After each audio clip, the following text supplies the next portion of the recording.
Yan mga idol, mag-modify na naman tayo ng turbo.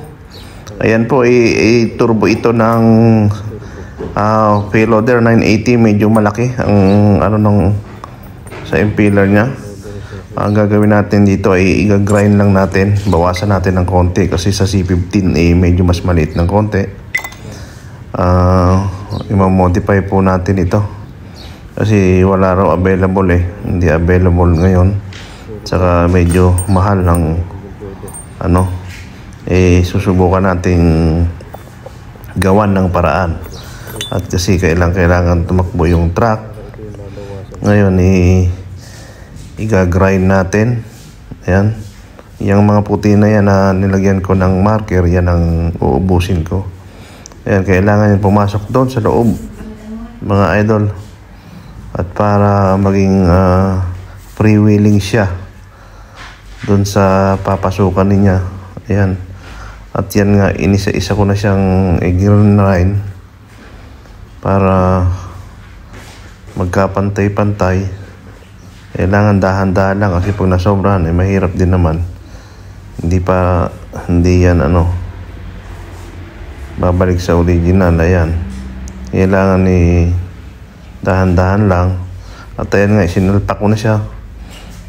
Tinetesting ko na kung may sabit o wala. Ayan nga po.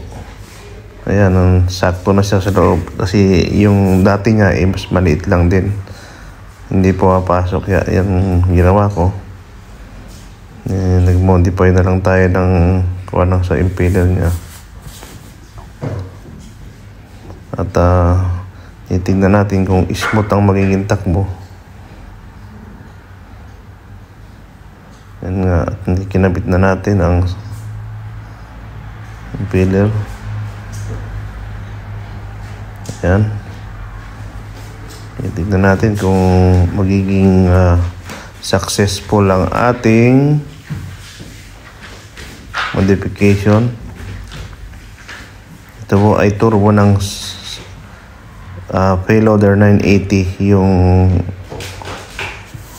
turbo niya dati, ngayon inilagay ko sa pang C15 sa dump truck na 740. Yan.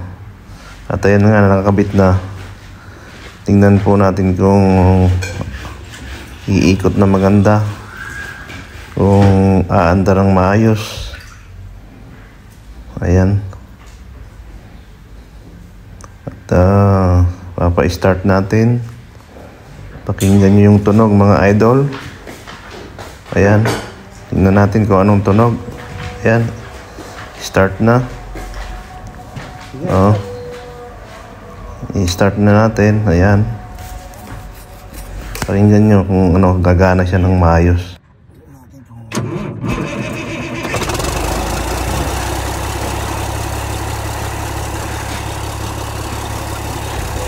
Ayan. Ang lakas.